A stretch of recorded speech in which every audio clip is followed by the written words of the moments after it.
Buen día a cada uno de ustedes. Bienvenidos a un nuevo tema del curso de Ciencias Sociales 8. El tema que corresponde para esta oportunidad es el de desarrollo y urbanización y vamos a hablar también de desarrollo urbano. Eh, en esta oportunidad, pues de manera introductoria, podríamos hablar del ordenamiento de una ciudad. ¿Qué calles, qué avenidas usted conoce y por las cuales transita para llegar al centro de su ciudad? Bueno, pongo un ejemplo. En este caso, yo vivo por la zona número 10 de Quetzaltenango, más conocido como Pacajá. Para poder llegar hacia el Parque Central de Quetzaltenango, tendría que agarrar toda la Avenida Las Américas, bajando por la calle Sinforoso Aguilar o cuarta calle de la zona 1 hasta el Calvario. El Calvario me agarro por la quinta calle de la zona 1 y toda esa recta hasta llegar al Parque Central. Bueno, ¿qué tanto usted conoce las calles y las avenidas de su lugar? Pues, si no lo conoce, le invito a que lo haga. Muy bien, pasamos a hablar entonces al desarrollo y urbanización. Vamos a entrar de lleno. El desarrollo, según la ONU, es un proceso de ampliación de la capacidad de elección de las personas y no simplemente un medio para incrementar los ingresos. Esta capacidad ampliada depende de las posibilidades de cada persona según el lugar donde vive, salud, educación, seguridad personal y los ingresos que posea. Las ciudades han sido catalogadas como urbes de países desarrollados y en vías de desarrollo. En las últimas décadas se han adoptado términos como del centro o periferia, del primer mundo o del tercer mundo, o desarrolladas o industrializadas y en vías de desarrollo. Estos términos se han adoptado últimamente para comparar la diferencia. En este caso, la diferencia en el nivel de desarrollo de los países se refleja en la infraestructura, las oportunidades de trabajo y las condiciones de vida.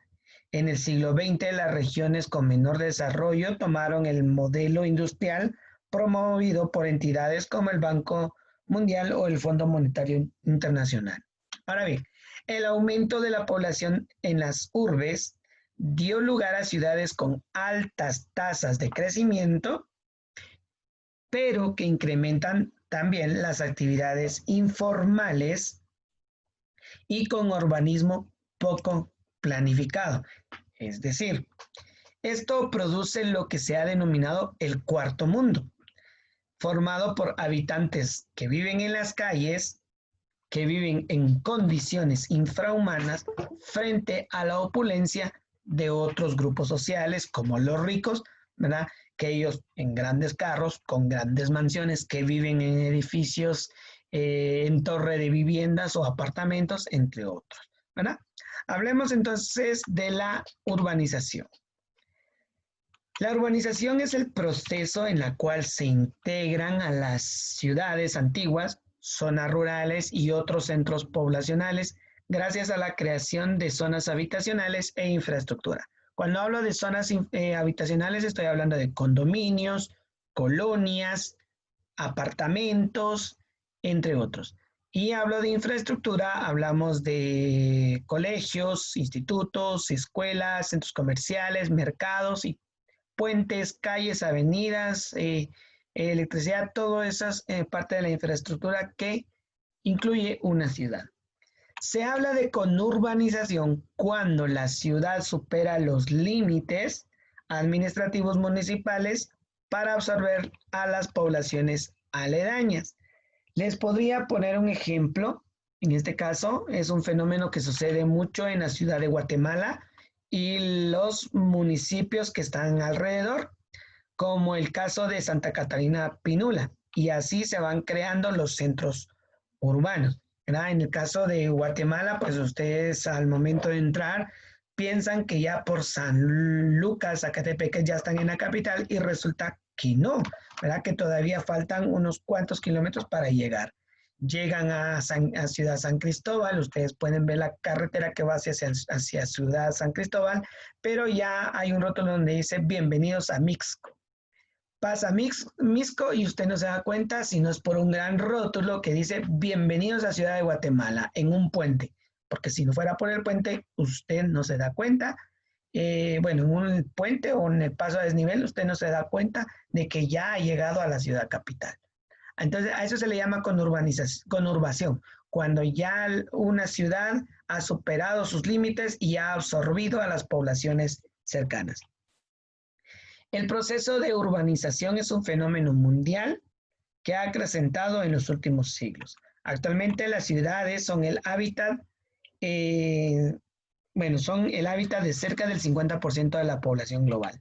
Según la ONU, se espera que para el 2030 se duplique la población de las ciudades y que llegue a 5.100 millones de habitantes. Es decir, las ciudades van a ir creciendo, ¿verdad? Muy bien. Hablemos entonces, ya para ir enlazando tanto el tema de desarrollo como el desarrollo y como la urbanización, hablemos de desarrollo urbano. Vivir en las ciudades implica muchas ventajas y sacrificios. Por ejemplo, en la rutina diaria y desplazarse para trabajar, estudiar o divertirse obliga a millones de habitantes a pasar horas en sus vehículos o en el transporte público. Los puestos de trabajo con mejor salario usualmente están en los centros urbanos, al igual que en las instituciones de educación superior. Pero, por otro lado, los citadinos, o sea, los de la ciudad, enfrentan problemas, por ejemplo, de violencia, contaminación y con frecuencia falta de acceso a los servicios básicos como el agua, vivienda y energía eléctrica. El acceso a estos servicios, la construcción de infraestructura para el transporte y la disminución de la contaminación son objetivos de los gobiernos de las grandes ciudades, o sea, de los alcaldes, para evitar que el crecimiento urbano las convierta en lugares inapropiados para vivir. En el caso de la ciudad de Guatemala, en el caso de nuestro país Guatemala, la planificación urbana es atribución de las municipalidades y del Ministerio de Comunicaciones. Y pues estas dos instituciones, en el caso, estos dos deben coordinarse para proveer a los habitantes una infraestructura que permita tanto el desarrollo económico como el servicio de accesos básicos y asimismo proporcionar espacios públicos de ocio y recreación como los parques, que es tarea de las municipalidades. Hablemos entonces de crecimiento urbano. El crecimiento urbano es un fenómeno social que se asocia a la explosión urbana, es decir, el incremento acelerado de la población en las ciudades. En 1800, o sea, hace 2 siglos, solo el 3% de la población vivía en las ciudades, ¿verdad? De la población mundial vivía en las ciudades. Pero este porcentaje aumentó al 50% ya a esos inicios del siglo XXI, es decir, por allá en el año 2000, ¿verdad? En los países en vías de desarrollo, la cantidad de ciudades con más de 1 millón de habitantes se ha incrementado de 16 ciudades que tenían más de 1 millón de personas en el año 1900, se incrementó a 350 ciudades con más de 1 millón de habitantes en el año 1995. Y pues supongo que desde 1995 a la actualidad han pasado un par de décadas que probablemente hayan superado ya todo este número. El crecimiento de la población en las ciudades es inevitable. Este explosivo aumento se debe a factores como la migración o a la alta tasa de natalidad. En diversas partes del mundo subdesarrollado, los países están creciendo a un ritmo mayor que el crecimiento demográfico. Cada día, unas 160,000 personas se trasladan desde las zonas rurales hacia las ciudades. En los países desarrollados, el crecimiento urbano está asociado a la revolución industrial a finales del siglo XVIII e inicios del siglo XIX. Esto pues las nuevas fábricas que se situaron en las ciudades y los campesinos emigraron en masa a los centros urbanos para emplearse en las fábricas. Actualmente estas ciudades crecen poco e incluso pierden población, ya que parte de ellas se va en busca de nuevos espacios debido al incremento del precio de las tierras o de los terrenos o del suelo urbano, como le llaman algunos. Por otro lado, en los países subdesarrollados, el crecimiento urbano se produjo hasta después de 1945, cuando finalizó la Segunda Guerra Mundial.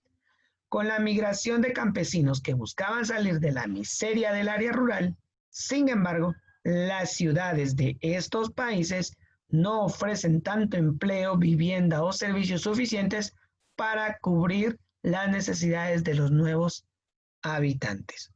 Entonces, el desarrollo acelerado de las áreas urbanas ha provocado que los recursos naturales utilizados en este crecimiento no puedan renovarse a tal punto que aquellos que sí lo pueden hacer, como el agua, no se alcanzan a recuperar y los no renovables, como los combustibles, o sea, gasolina o todo lo derivado del petróleo, se agotan rápidamente.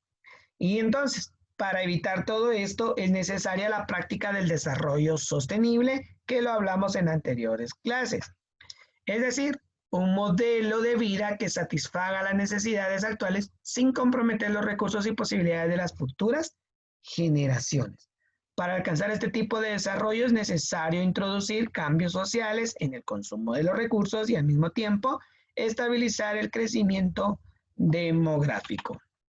Ahora bien, para hablar de problemas habría que determinar un montón de situaciones que sucede en las ciudades. El amontonamiento de personas en las ciudades causan problemas característicos de los grandes centros urbanos, como caos vial, el incremento de los índices de violencia, el crimen, las drogas, crimen, violencia, drogas, contaminación del aire por parte de industrias y automóviles y el hacinamiento urbano. ¿Sí? Esto pues son algunos de los problemas del centro urbano. Bueno, también el exagerado consumo de energía y del recurso hídrico, o sea, del agua. Todo esto son problemas ambientales que aquejan a las ciudades de rápido crecimiento. El costo de la propiedad del suelo y el crecimiento demográfico llevan a la formación del área metropolitana. Pues la mayor demanda a espacios habitacionales en la ciudad obliga a la población de menores recursos económicos a trasladarse hacia las áreas periféricas, ¿verdad? O sea, no llegan a alcanzar a comprar con el dinero que tienen terrenos en el centro de la ciudad, pues se tienen que ir entonces a las orillas. Y es por eso es donde han surgido estos famosos asentamientos, cerca de los barrancos, cerca de las laderas, en lugares pues que son muy pocos idóneos, pero como son más baratos, pues de plano se van a esos lugares. Y eso es lo que está sucediendo aquí, como por ejemplo en la ciudad de Quetzaltenango. Ustedes pueden ver, comprar un terreno en el centro, los pocos que quedan ya, es caro. Un lote está por arriba de los 300,000 quetzales, ¿verdad? Cuando ese mismo lote en las afueras de la ciudad, pues estaría ahí costando más o menos como en 60, 80 o 100,000 quetzales, dependiendo del punto también. Entonces eso ha hecho que las personas por lo barato pues se vayan a las orillas, pero a expensas de que puedan sufrir una serie de problemas, no solo económicos, sino de traslado y otras cosas. Ahora bien, esta expansión da lugar a grandes áreas urbanas que en América generalmente presentan el siguiente esquema. Área metropolitana. Se le llama en la zona central de la ciudad y depende de los empleos y servicios de esta última. Ejemplo, vean este mapa de Guatemala, ¿verdad? La capital es, usted lo puede ver acá, es pequeña, pero todas las ciudades han, mejor dicho, todos los municipios que están alrededor pueden converger tanto que como las personas han necesitado de irse a estos lugares, ¿verdad? La ciudad se ha ido expandiendo, superando todos los límites de los otros municipios. Entonces, a eso se le llama zona metropolitana. Y aquí, pues, está la ciudad de Guatemala y todo lo que está a su alrededor. Y aquí en Quetzaltenango, pues poco a poco va yendo a constituirse como un área metropolitana también, porque así como, por ejemplo, quienes viajan de aquí de Quetzaltenango a La Esperanza, se van a dar cuenta que ya no hay un límite establecido por todo lo que ustedes observan ahí, universidades, centros comerciales, condominios, colonias y todo eso, que hace que se pierdan los límites. ¿Verdad? Entonces, se dice que para el año 2050 la ciudad de Quetzaltenango ya sea una gran metrópoli, en donde pues ya sea un poco complicado poder distinguir entre La Esperanza, San Juan Ostuncalco, San Mateo, Quetzaltenango, Almolonga y Salcajá, ¿verdad? Municipios que están cercanos, pero por el crecimiento que ha requerido la población, pues vayan a estar ya todos estos municipios interrelacionados. Ahora bien, también una conurbación, pues ya sabemos, son varias áreas metropolitanas que crecen y llegan a unirse. Como ya les había explicado, que ya sale de una zona metropolitana bien cargado de infraestructura y de servicios, se va agregando nuevos municipios y entonces se arma una conurbación, como lo podemos ver acá. Esta es una ciudad en los Estados Unidos. De este lado hay un condado y de este otro lado es otro condado, pero lo único que lo divide es la carretera, ¿sí? Esta gran autopista. Pero ya prácticamente, si ustedes se dan cuenta, como que fuera una sola ciudad, pero no lo es, ¿verdad? Ahora, el megalópolis es el conjunto de conurbación enlazadas. Un claro ejemplo sería esta ciudad de Shanghái en China. Si se dan cuenta, aquí es una metrópoli, grandes edificios, como ya de plano no hay terreno para los alrededores, pues los apartamentos se van para arriba, ¿verdad? Aquí ustedes lo pueden ver, aquí hay otra ciudad, o sea, es el conjunto prácticamente de varias ciudades, pero todas conviven correctamente. Por ejemplo, en los Estados Unidos, específicamente en Washington y en Nueva York, sucede también eso de la megalópolis. Y en México, en el Distrito Federal, es otro ejemplo de una megalópolis. Hablemos de los problemas urbanos. A pesar de vivir en las áreas urbanas, implica muchas ventajas como el acceso a los servicios públicos y una vida relativamente más cómoda, pero también conllevan a sufrir diversos problemas. Ejemplo, contaminación del aire. Algunas causas son las deficiencias tecnológicas para el manejo de sustancias tóxicas y el incremento del consumo de combustibles, además de las elevadas concentraciones demográficas e industriales. Es decir, todo lo que emana de los carros, camionetas, de algunas empresas o industrias que están dentro de la ciudad que también contaminan el aire. El segundo problema urbano sería el transporte terrestre. Este pues afronta problemas para satisfacer los requerimientos de la población. Esa es la principal razón del incremento de la circulación vehicular en las ciudades, especialmente aquellas que no cuentan con diversidad de medios de transporte, como en la ciudad de Guatemala. A pesar de que existen camionetas, estas camionetas prestan un mal servicio, no se dan abasto. Hace una década, la Municipalidad de Guatemala creó una línea de buses que abarcaba incluso un par de municipios que le llamaron transurbano, y dentro de la ciudad un servicio de transporte que se llamó Transmetro, ¿verdad? Que abarcaba varias zonas de la ciudad, pero aún así no se da abasto. No digamos en Quetzaltenango, ¿verdad?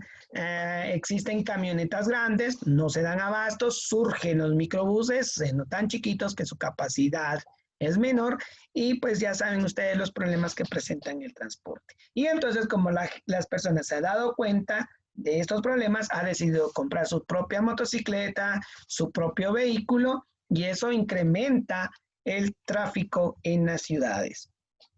Otra de las cosas, otro de los problemas urbanos es la producción.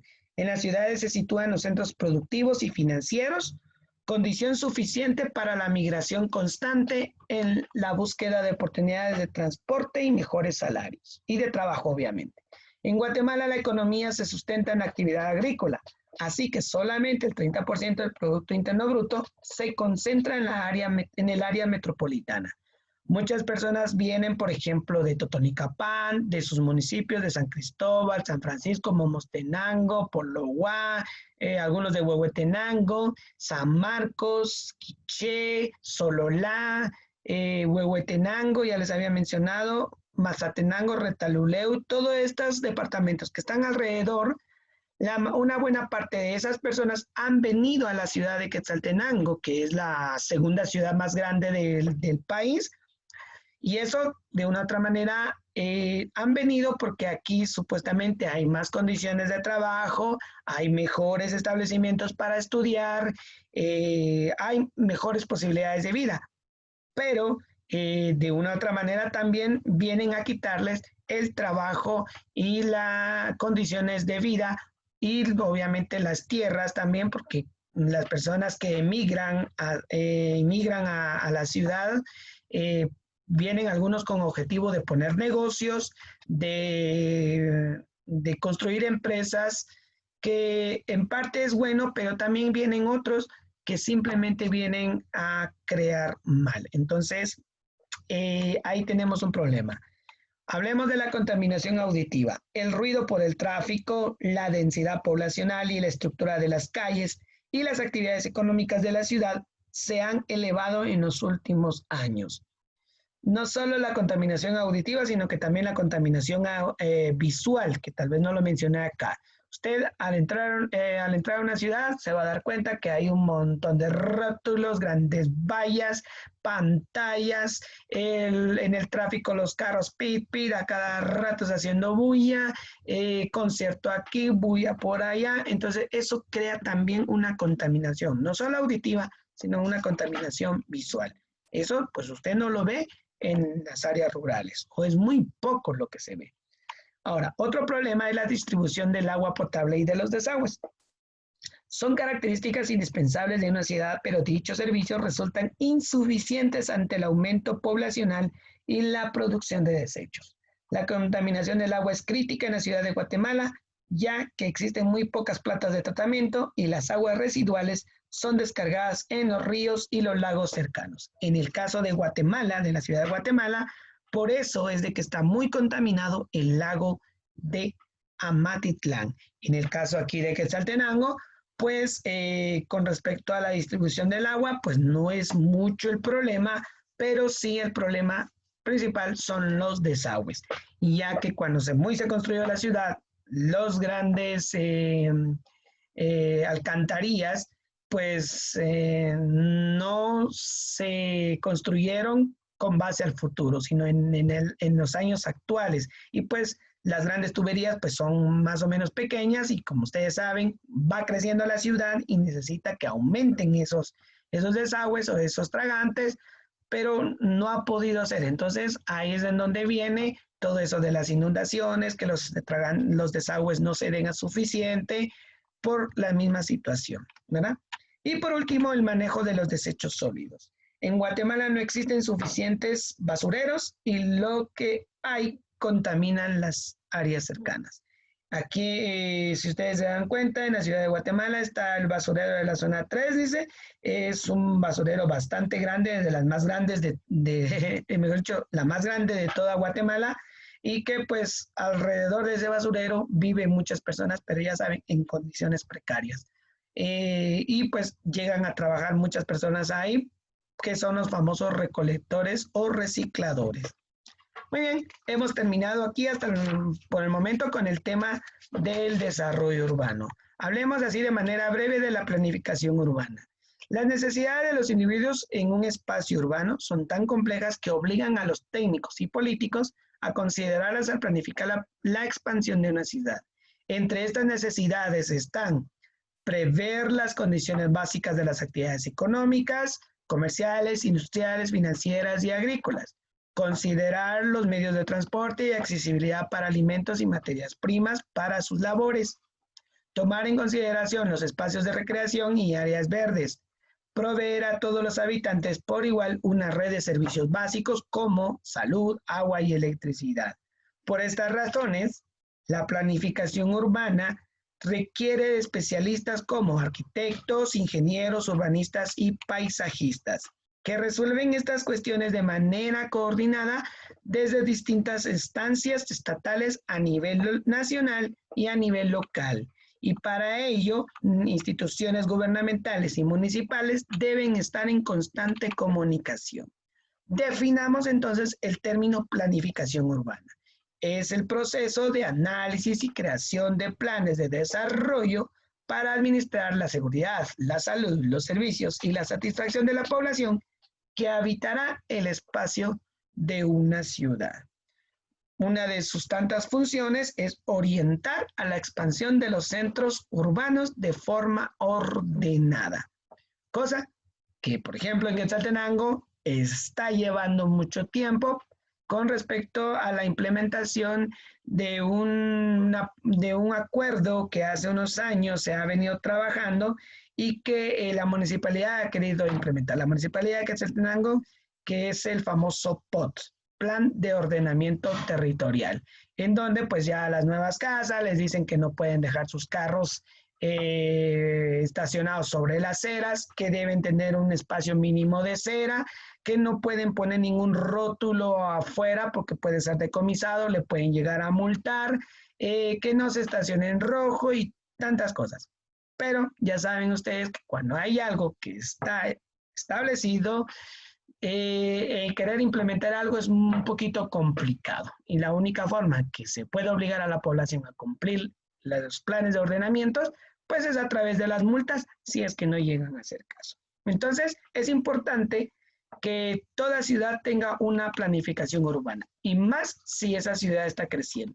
Veamos aquí un ejemplo de planificación urbana de la ciudad de Brasilia, capital de Brasil. Los primeros pasos los dio el presidente Juscelino Kubitschek, algo así. La dirección, Lucio Costa, urbanista, y Oscar Niemeyer, arquitecto. ¿En qué año se inició la construcción de la ciudad? La construcción de la ciudad fue en el año 1956, con esta planificación. Y el año de inauguración fue 1960 para dar pie a esto. Bueno, la Plaza de los Tres Poderes ubica edificios del gobierno federal, poder legislativo y de justicia. El diseño general en forma de cruz, si usted lo puede observar, tiene forma de cruz, que divide claramente en dos zonas, la ejecutiva y la residencial. Y lamentablemente, ¿verdad? Los candangos eran trabajadores que construyeron la ciudad, pero a quienes no se les permitió vivir en ella, sino en asentamientos precarios en las afueras.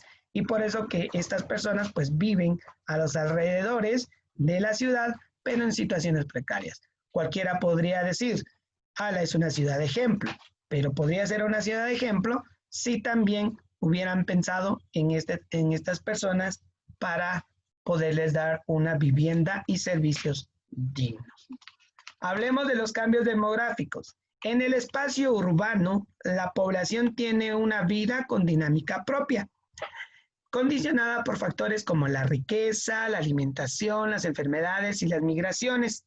La demografía es la encargada de estudiar los cambios en las cifras de la población, aporta herramientas de análisis primordiales para la administración de las ciudades modernas. Es decir, para estudiar las características de la población, los investigadores sociales las segmentan por grupos etarios, es decir, según la edad de las personas y las actividades que se esperan que realicen en dicho rango de edad.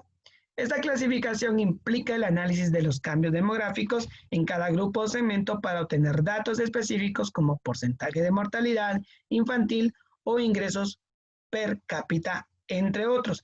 Estos datos que incluyen solamente a la población económicamente activa. Hablemos de los indicadores demográficos. Estos sirven para medir las dimensiones de una población y de las variables que intervienen en los cambios que sufren. Es la principal práctica de los demógrafos. Para ello utilizan indicadores que cuantifican la estructura de la población como edad, sexo y unidad familiar. Por otro lado, los indicadores referidos al ritmo de crecimiento o descenso de un conjunto poblacional son 3: mortalidad, natalidad y migración, que lo vamos a ver pronto. Estos indicadores estadísticos miden los fenómenos tomados como referencia de grupo de 1000 personas. Hablemos entonces de la tasa de natalidad. La tasa de natalidad hace referencia a los nacimientos ocurridos por cada 1000 habitantes.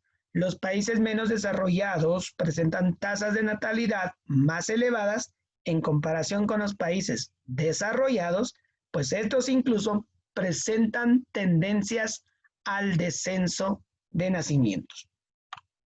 La tasa de mortalidad mide las muertes por cada 1000 habitantes, ya sea por causas naturales, enfermedades o violencia, entre otras. La esperanza de vida al nacer, el promedio de años que se calcula que puede llegar a vivir un individuo en un país determinado.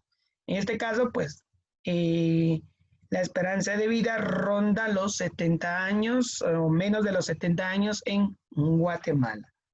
Muy bien, hablemos de la migración.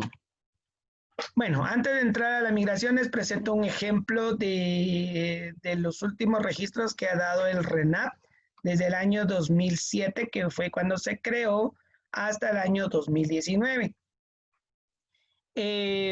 Aquí podemos ver los números de nacimientos inscritos por año, tanto femeninos como masculinos, y este es el total, ¿verdad? El año que más nacimientos se registró fue en el año 2009 y de ahí ha venido en un descenso constante de registros de nacimientos. Hasta el año 2019 solo se registraron 301.732 nacimientos.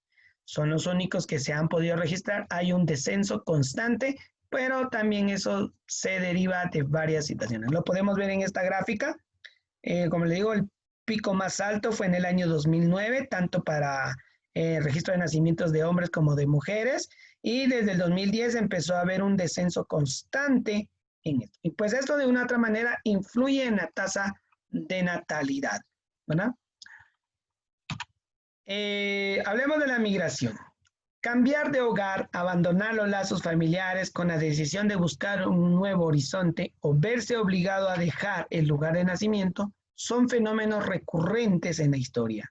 La migración o el desplazamiento constante de personas a otro país, que tal vez así le podríamos definir el término migración, ha mostrado niveles que han crecido en este siglo, durante el siglo XX y en el siglo actual. Pues, ¿cuál fue el motivo de que muchas personas se desplazaran de un lugar a otro?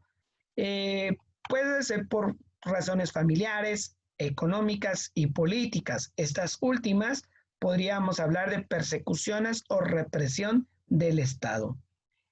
La migración es experimentada en todos los países del mundo, ya que implica la reducción de población en uno y el incremento en el otro. Además del traslado de la demanda a la satisfacción de necesidades, la migración influye directamente en el lugar del cual sale el migrante y en el lugar de destino. Debido a las constantes problemáticas surgidas de la migración de personas de escasos recursos, como la falta de documentación, suele tratarse de una travesía difícil y dura, con experiencias como robo, violación, accidentes, vandalismos, muertes, entre otros problemas que pueden encontrar los migrantes. Pero dentro de la migración hay dos términos muy importantes que hay que definir y separar. Hablemos en primer lugar de la inmigración. La inmigración se habla desde el punto de vista del país que recibe. Un inmigrante es la persona que ingresa a un país proveniente de otro. Así como los estadounidenses nos llaman inmigrantes porque reciben a personas de distintas nacionalidades dentro de su territorio. Por eso es que ellos hablan de inmigración. Guatemala también sufre de inmigración, ¿verdad? Recibe personas, por ejemplo, de El Salvador, de Honduras, de Nicaragua, y muchos vienen a vivir aquí a nuestro país y pues ya no se van, ¿verdad? Su objetivo no es ir a los Estados Unidos, sino que venir a Guatemala. Nosotros, desde nosotros como país receptor, podríamos llamar eso como inmigración. Bueno, en la mayoría de casos la inmigración se relaciona con obtener en el nuevo destino empleo y mejores salarios y obviamente mejores condiciones de vida que en el lugar de origen pues no lo pueden tener, ¿verdad? Ahora bien, hablemos de la emigración. La emigración es desde el punto de vista del país emisor, o sea, del país que manda, que envía. Las malas condiciones económicas y políticas de un país pueden obligar, en este caso, pueden obligar a su población a irse de su país a otro lugar. El migrante es aquel que sale de un país a otro. En la actualidad, uno de los dilemas relacionados es que las migraciones son emprendidas por profesionales que disminuyen las posibilidades de desarrollo de su país de origen. Es decir, muchos guatemaltecos salen de nuestro país. Nosotros le llamamos a ellos emigrantes porque salen de nuestro país y van hacia otro lugar, ¿verdad? A eso le llamamos emigración, porque se están yendo las personas de aquí del país. Bueno, ¿cuál es el efecto el efecto de la migración en el país de donde salen? Bueno, en primer lugar, se pierde capital humano. Es decir, muchas personas que salen de Guatemala, pues son un buen capital humano que pueden impulsar la economía del país, pero porque no hay condiciones, entonces se van a otro. Crean nuevos rubros económicos como las remesas, es decir, todos aquellos emigrantes que están en los Estados Unidos envían remesas hacia Guatemala y Guatemala recibe una gran cantidad de remesas y parte de su economía depende de ello. Y obviamente se da transferencia de conocimientos, pues el migrante lleva sus conocimientos, en especial cuando se trata de un profesional. Y por eso es que ustedes pueden ver, como en los Estados Unidos, que hay muchas personas que no quieren hacer trabajos, como por ejemplo trabajos agrícolas, de limpieza, mantenimiento. ¿Y quiénes lo hacen? Pues los inmigrantes, porque ellos así lo llaman, inmigrantes, ¿verdad? Las personas que llegan a su país. Bueno, pero ¿qué sucede o qué efecto tiene en el lugar de destino? En el caso de los Estados Unidos, porque es el mejor ejemplo que les puedo dar, surgen tensiones sociales como racismo, discriminación y xenofobia.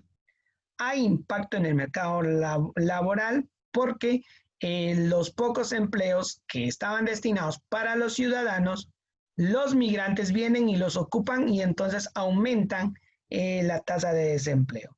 Y se da transferencia de conocimientos, pues el lugar al que llega el migrante le permite conocer adelantos tecnológicos o aprender nuevos oficios, ¿no? Entonces, hasta aquí hemos llegado con el tema de desarrollo y urbanización. Les he descrito un poquito de ambos temas. Entonces, a continuación, les voy a presentar lo que es la tarea número 3. Pueden tomarle captura de pantalla si gustan para que ustedes lo puedan tener y poder realizar la respectiva tarea en su cuaderno. Aquí en el primer punto les solicito que describan estos conceptos que están en negrita. En el segundo es una pregunta que proviene de lo que usted vio en este video, de qué cosas depende la capacidad de elección o de qué factores depende la capacidad de elección de las personas, cuáles son los factores que inciden al aumento explosivo de la población. En el punto 4 y punto 5 les pido que ilustre, dibuje y explique. Ilustre o dibuje, dependiendo del acceso que usted tenga. Y explique los principales problemas urbanos que en este caso les recuerdo son 1, 2, 3, 4, 5, 6 problemas urbanos. Contaminación del aire, transporte terrestre, producción, contaminación auditiva y visual, distribución de agua potable y desagües y manejo de desechos sólidos. Son 6 problemas, principales problemas urbanos.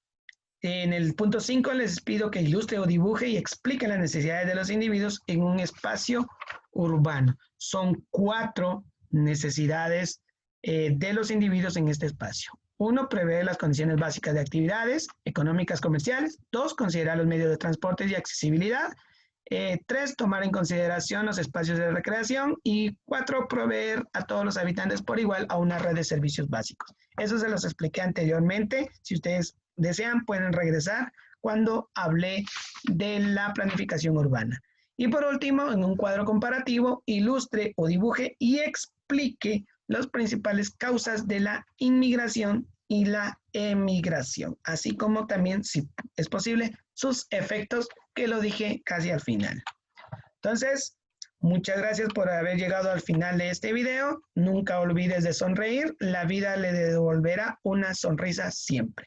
Que tengan un feliz día, que Dios me los bendiga y nos vemos en una próxima oportunidad, si así Dios lo permite.